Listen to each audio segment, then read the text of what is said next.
Hello friends and patrons, welcome to part 2 of my Everyone Can Draw series. This is brought to you courtesy of the children's book passion project I'm working on over at patreon.com. If you're interested in supporting me, supporting what I do and finding more about the children's book, please come through to patreon.com/ohnohenry. That's Henry with an I. In this session, we're going to be focusing on developing the skills that we developed in part 1. If you haven't seen part 1 or you'd like a refresher, I recommend that you follow the link I'm going to put down in the description below. What we're going to be covering here is drawing a little bit more detail and expanding on the proportions we developed in part 1.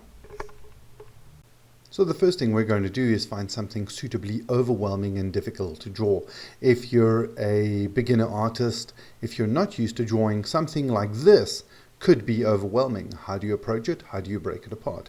Well, this is what we're going to cover today.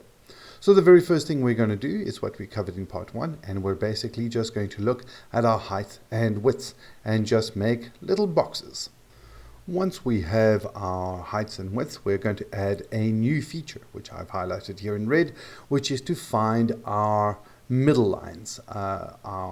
It helps to break apart the objects that you're drawing into quadrants. And even if you're not drawing from a grid, it is very useful to have these kinds of guidelines. So of course, if you're drawing in pencil, draw them very lightly.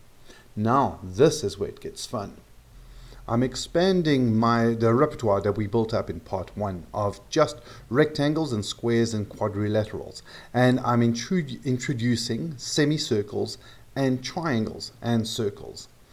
Here already I'm moving a step too far, and I noticed that all my triangles have got a little bit of a curve to them. If you're feeling more comfortable just drawing straight line triangles and squares and rectangles, by all means go ahead. If you're feeling a bit more confident, then add a little bit of a curve to them. Importantly, you can see that I work from the very biggest shapes first. What are the big shapes that I can find? And like with the rectangles and squares, what I try and do is not only find the big shapes, but I make sure that their proportions, their heights and their widths are correct. If you don't get that right, none of the stuff that you're going to add on top of it will work. Now I'm using different color layers, and I'm using different transparencies because I'm showing you this digitally. If you're working in real life, as I recommend that you do, using pencil and charcoal or something like that, you obviously can't do that. So what you need to do is make sure that your very first few layers, your construction lines, which are the only things we're working on right now, are nice and light. If you're using pencil, use an H or an HB. Always approach a drawing with the assumption that the lines that you're putting down are wrong, and you need independent confirmation from other lines and from other constructions to confirm them. So always make sure that you can take at least 1 or 2 steps back. The number one mistake I see with a lot of the beginner students is going too dark, too heavy with their lines. Keep them light, keep them soft. And this brings me to an important tip. When you're erasing, never erase before you've drawn your new line.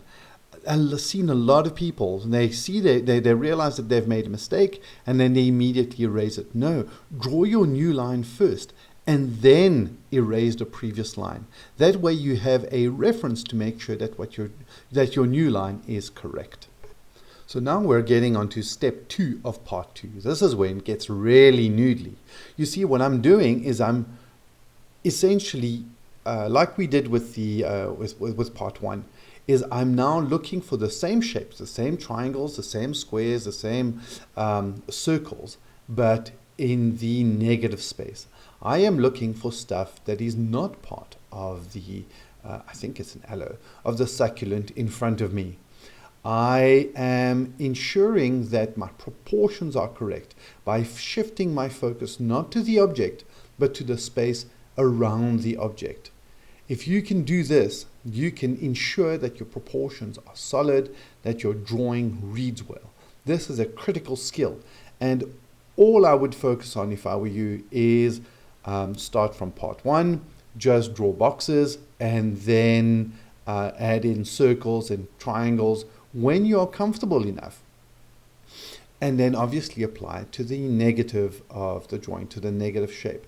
Negative shape is a critical component of good sound drawing and painting.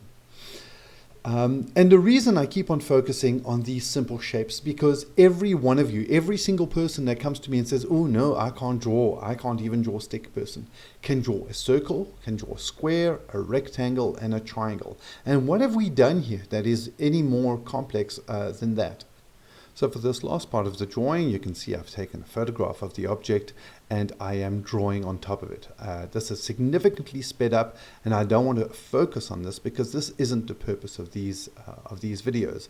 I just want to show you my thinking, that from the world around us, we can break them down into simple shapes and forms from which we can then slowly build up a drawing. So always look for the basic geometric shapes and start big, work small. You can see that if we carried this on, we'd get into finer and finer detail. And so we're winding down the video at this point, and I just want to thank you all, thank my patron. Please come and support us over on Patreon, and I will see you very shortly as we get into part 3, when we're going to start working on more complex subject, each time building forward. Happy drawing, and speak soon.